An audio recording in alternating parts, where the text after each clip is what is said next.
राधे राधे। चलिए आज हम आपको बताते हैं कि श्री कृष्ण ने अपने पिता को इंद्रदेव की पूजा करने से क्यों रोका। मिलकर बोलिए राधे राधे। भगवान के साथ हमारा संबंध सेवा का संबंध है। परमेश्वर परम भोक्ता है और हम सारे जीव उनके सेवक हैं। हम सब उनके भोग के लिए उत्पन्न किए गए हैं और यदि हम भगवान के साथ नित्य भोग में भाग लेते हैं तो हम सुखी बनते हैं। हम किसी अन्य प्रकार से सुखी नहीं हो सकते। स्वतंत्र रूप से सुखी बन पाना संभव नहीं है। जिस प्रकार शरीर का कोई भी भाग उधर से सहयोग किए बिना सुखी नहीं रह सकता, परमेश्वर की प्रेममय सेवा किए बिना जीव कभी सुखी नहीं हो सकता। भागवत गीता में विभिन्न देवों की पूजा या सेवा करने का अनुमोदन नहीं किया गया है।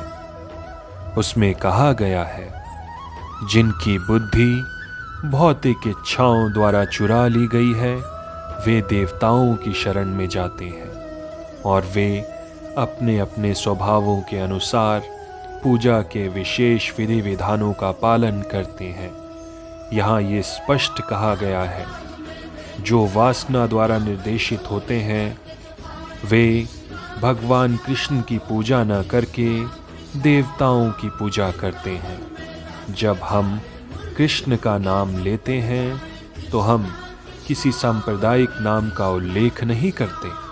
कृष्ण का अर्थ है सर्वोच्च आनंद और इसकी पुष्टि हुई है कि परमेश्वर समस्त आनंद के आगार हैं। हम सभी आनंद की खोज में लगे रहते हैं।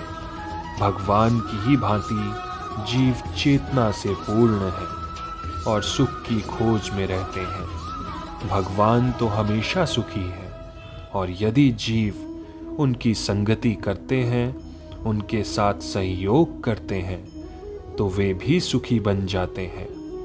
भगवान इस मृत्यु लोक में सुख से पूर्ण अपनी वृंदावन लीलाएं प्रदर्शित करने के लिए ही अवतरित होते हैं।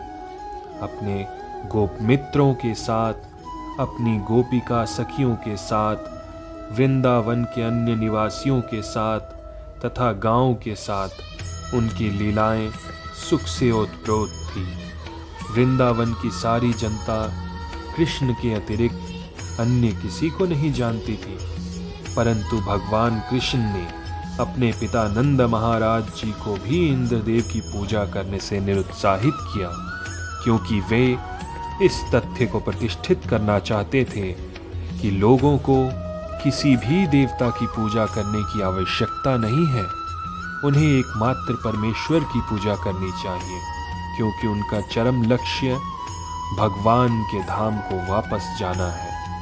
भागवत गीता में भगवान श्री कृष्ण के धाम का वर्णन इस प्रकार हुआ है, मेरा परम धाम न तो सूर्य या चंद्रमा द्वारा, न ही अग्नि या बिजली द्वारा प्रकाशित होता है। जो लोग वहां पहुंच जाते हैं वे इस भौतिक जगत में फिर कभी नहीं लौटते।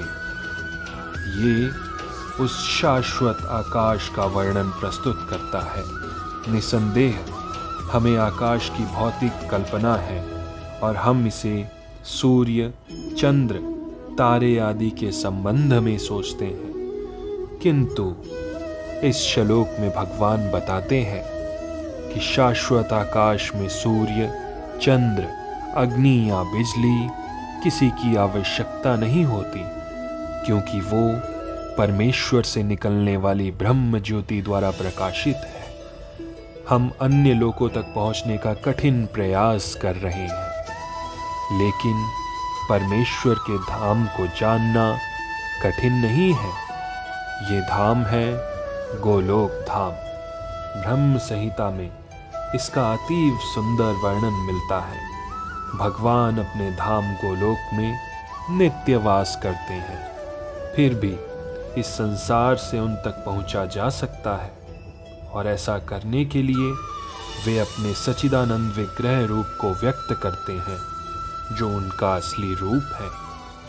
जब वे इस रूप को प्रकट करते हैं, तब हमें इसकी कल्पना करने की आवश्यकता नहीं रह जाती कि उनका रूप कैसा है। ऐसे काल्पनिक चिंतन को निरुत्साहित करने के लिए ही वो अवतार लेते हैं और अपने श्याम सुंदर स्वरूप को प्रदर्शित करते हैं। दुर्भाग्यवश अल्पज्ञ लोग उनकी हंसी उड़ाते हैं, क्योंकि वे हमारे जैसे बनकर आते हैं और हमारे साथ मनुष्य रूप में खेलते कूदते हैं।